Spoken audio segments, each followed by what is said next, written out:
Hello, everybody. My name is Belle Morse. This presentation is about how class, colonization, and capitalism have shaped my life. I want to show where I am situated within these systems and how I'm learning to resist and reimagine a freer way of being. I'm treating this creative project as a narrated scrapbook. Imagine that you are flipping through the pages of a scrapbook where the pictures are glued on and, there's little squiggle stickers everywhere. Awesome. Let's move on to our first slide. Food, family, and Italian roots. I come from a Italian family where food, community, and hard work were everyday values that I learned from a very young age. Growing up, I helped in our family restaurant, Bono's, in Shelburne, Vermont. There, I, really saw how care and service hold people together, but also how capitalism often ignores or exploits this work. Obviously, I didn't learn that until later on. This early experience definitely did shape how I see labor and value.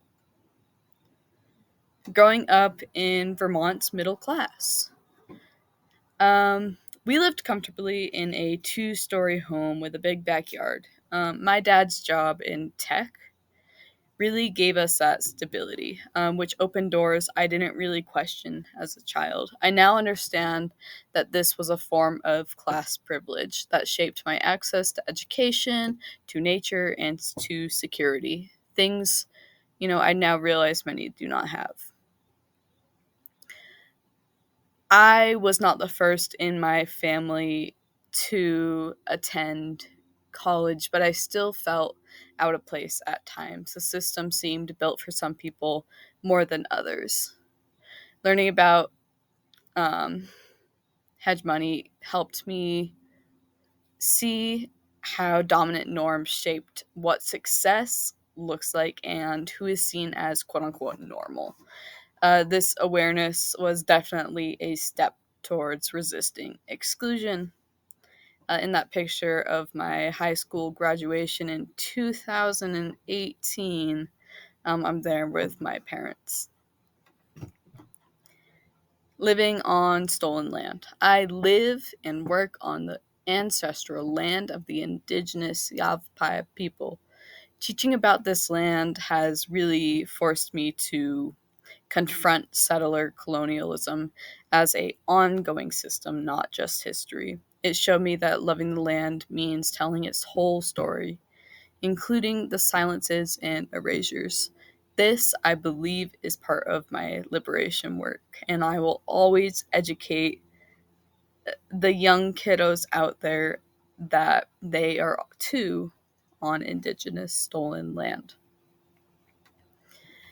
Queer in a conservative town. Being queer in Prescott means constantly having to balance, being visible for the people who need that visibility, and then also being safe at the same time. Holding my wife's hand, who is in that picture right there, is or can feel like both ordinary and radical at the same time. We've definitely got some strange looks.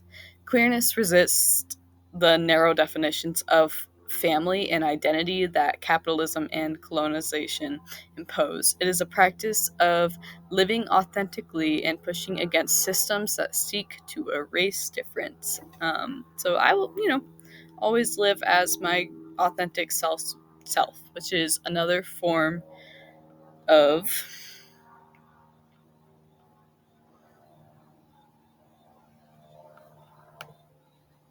privilege.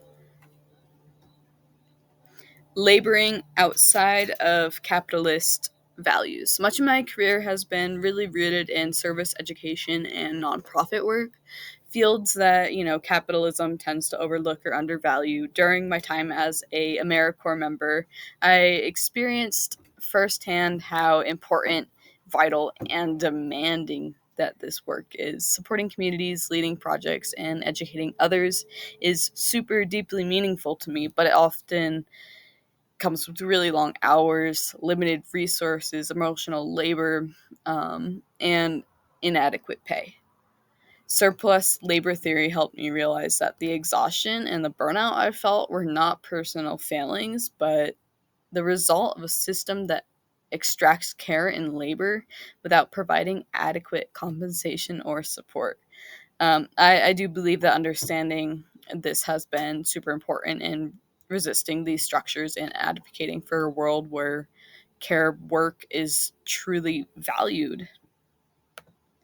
Practicing everyday liberation. I know that I live inside these systems. They shape absolutely everything around me. But I choose to resist them in how I teach, how I love, and how I build community. I create spaces where people feel seen. I live openly as a queer woman, and I show up with care and honesty.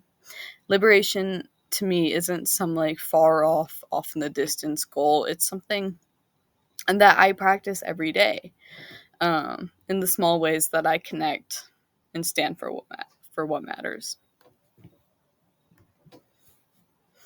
I just want to put it out there. We are living in unprecedented times and super scary times. I'm not going to deny that. The challenges we face, I'll list them off: climate crisis, social inequity, political unrest, can feel extremely overwhelming, but liberation always starts with community care.